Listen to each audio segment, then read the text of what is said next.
गुरु रूप साध संगत जी, वाहिगुरु जी का खालसा, वाहिगुरु जी की फतेह। साध संगत जी, आज एक खबर अभी भी मिली है कि संत बाबा अवतार शाह सिंह जी अकाल चलाना कर रहे हैं, देही त्याग गए हैं और मनुष्य देही से महाराज के पास जाके विलीन हो गए हैं। एक बहुत ही पहुंची हुई रूहानी शख्सियत शाह साहब के साथ दास का कई बारी विचार वटांदरा, कई बारी बातचीत भी हुई थी। एक समय था, 5-6 साल पहले की बात होगी लगभग, जब मैं किराए पे एक मकान में रहने गया था, एक फ्लोर पे, और उसके बिल्कुल साथ वाले घर के अंदर शाह साहब की बेटी का ससुराल था, जहाँ उनकी शादी हुई थी। वहाँ पर उनके दामाद साहब विकी जी के साथ महाराज ने बड़ा अच्छा एक संबंध बना दिया था, प्रेम का, प्यार का, जो आज भी है। और समय समय पर वहाँ पे गुरपुरब मनाए जाने, उनके ग्रह पे अखंड पाठ साहब रखे जाने, और अखंड पाठ के अंदर दास को समय दे दिया जाना कि 2 घंटे का पाठ आपकी सेवा लगी है। साथ में ही परिवार को सेवा दी जाने की, लंगर के अंदर हिस्सा डालना है। बहुत ही महाराज की बख्शिश गुरबाणी के साथ जोड़ने में इस परिवार की रही, और शाह साहब ने हर ओकेजन पे आना और आशीर्वाद देना, बख्शिशें देनी और विचार वटांदरा करना, गुरबाणी से जुड़ने के लिए प्रेरित करना। आज ये रूहानी शख्सियत देह रूप में हमारे साथ नहीं है।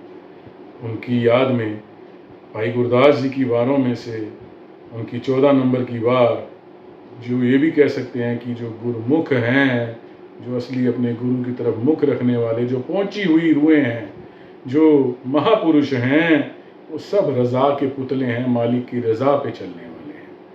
वो जब जाते भी हैं तो रोश नहीं करना चाहिए, बल्कि चढ़ती कला और उनके बताए हुए रस्तों पे चलने का प्रयास करना चाहिए। भाई गुरदास जी कहते हैं, गुरुमुख भोजन पाओ चाओ अलल्या। जो गुरुमुख है, उसका भोजन, उसकी जो भूख है, जो हर वक्त उसके अंदर एक तांग बनी रहती है, वो अपने परम पिता परमेश्वर से प्रेम, उसके लिए मन में भाव, उसके लिए एक चाव बना रहता है, और किसी भी दुनिया की चीज़ का उसके अंदर भूख, उसके अंदर और किसी भी दुनिया के किसी भी तरह के प्रलोभन का कोई असर नहीं होता। वो तो सिर्फ अपने वाहिगुरु, उसी में लीन, उसी के अंदर भूख और उसी के लिए तड़पता रहता है। गुरुमुख नह चल चित न हल्लै हल्या। और गुरुमुख जो है, जो असल अवस्था का मालिक हो जाता है, उसका चित्त निश्चल हो जाता है, एकदम निश्चल। किसी भी तरह का प्रलोभन उसको हिला नहीं सकता, एकदम स्थिर भाव में आ जाता है। और किसी भी तरह की ऊंचाई आ जाए, बहुत ऊंची अवस्था पे पहुंच जाए, वो बहुत ऐसी ऐसी अनुभूतियां हो जाए, या कोई दुनियावी सुख प्राप्त हो जाए, बड़े ऊंची ओहदे मिलने शुरू हो जाए, या फिर एकदम नीचा का कोई दिखाना, किसी दुख के थपेड़े आने शुरू हो जाएं, कोई औखी घड़ी आ जाए, तब भी वो स्थिर रहता है, डूलता नहीं। गुरुमुख सच अलाओ पली हूं पल्ल्या। और गुरुमुख हमेशा सच, एक सच, उस परम पिता परमेश्वर और जो सच्चे की बातें हैं उसी के अंदर हमेशा सच की बात करता है। पली हूं पल्ल्या, सरबत का भला मांगता है। उसके मन में किसी तरह की पराई तात नहीं होती, भला करने के लिए प्रेरित रहता है, कभी बुराई की तरफ जाता ही नहीं। गुरुमुख सद्दे जान आवन कल्या। और ऐसे गुरुमुख जो अवस्था वाले होते हैं, ऐसी जो रूहें होती हैं, उनको फिर मालिक बुलाता है, परमपिता परमेश्वर बुलाता है अपने पास, और वो उनको मार्गदर्शन के लिए इस मृत्यु लोक में अवतार लेने के लिए भेजता है। जो उनका जन्म भी है, वो मालिक स्पेशली खुद करवाता है, ताकि वो जन्म ले करके साध संगत इकट्ठी कर सकें और उनको प्रेरित कर सकें।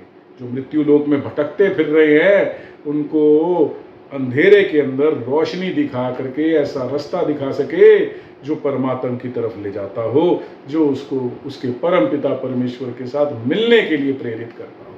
नाम जप के लिए प्रेरित करता हो, गुरबाणी के पाठ के लिए प्रेरित करता हो और सत्य के मार्ग पे चलने की हिम्मत देता हो। साध संगत जी बोलो सतनाम श्री वाहिगुरु। आगे भाई गुरदास जी लिखते हैं, गुरुमुख जन्म सवार दरगह चलिया, अपना ये मनुष्य जन्म सवार के जो पर्पस उसको दिया गया था, जो काम उसको दिया गया था कि प्रचार कर, ज़्यादा से ज़्यादा लोगों को सही रास्ते से जोड़ और उनकी मुक्ति का हिस्सा बन, वो अपना जन्म उन्होंने सवार लिया, वो काम पूरा कर लिया। अब वो दरगे चलिया, वो इस मृत लोक को छोड़ करके, इस मनुष्यादेही को छोड़ करके आत्म तत्व जो है वो दरगाह पे चला, परम पिता परमेश्वर के पास चला। सच्ची दरगाह जाए सच्चा पेड़ मल्लिया। और जब वो सच्ची दरगाह पहुंचा परमात्मा के पास, तो जो पहले ही उस परम पिता परमेश्वर का एक अंश, उसके साथ एक रूप था, वो जा करके उसी में विलीन हो गया। उसको अपनी असली थां, अपनी असली जगह मिल गई और वो परमात्म रूप पहले ही था, अब परमात्म खुद हो गया। जो मनुष्य देही थी ये भी खत्म, आत्म जो है परमात्म हो गया। महाराज ने उसको अपने आप के अंदर विलीन कर लिया, अब वो खुद परमात्मा। महाराज के आगे बेनती, महाराज के आगे अरदास, बिछड़ी हुई रूह को अपने साथ अंगीकार कर लें। देहो सज्जन असीसनिया, ज्यों होवे साहेब स्यों मेल, और जो परिवार है उसको भाणा बनने का बल बख्शे। साध संगत जी किसी तरह का रोज, किसी तरह का दुख ना मनाएं, चढ़ती कला का प्रतीत है। बस सबसे बड़ी श्रद्धांजलि एक ही है कि उनके बताए हुए रास्तों पे चलो। अगर किसी भी तरह की कोई कुरैत हो रही है उसको इमीडिएटली बंद कर दो। किसी तरह की आप पूरा नहीं कर पा रहे तो अपने तरह से पूरी कोशिश करो कि उसको पूरा करो। अपने आप को सिक्खी स्वरूप में ढालो। किसी तरह से नितनेम अगर बाधित हो रहा है तो नितनेम ज़रूर पूरा करो और वाणी के साथ जुड़ो। उनका सिर्फ एक ही ये संदेश हुआ करता था, और सत्कर्मों पे हमेशा चलो। ये सबसे बड़ी श्रद्धांजलि होगी उस महापुरुष को। महाराज आप सबको बख्शिश करे और आपके चरणों धूल के संत के इस अधम को भी बख्शिश करे कि हम उनके बताए हुए रास्तों पे चल सकें। भूल चूक की माफ़ी। वाहिगुरु जी का खालसा, वाहिगुरु जी की फतेह।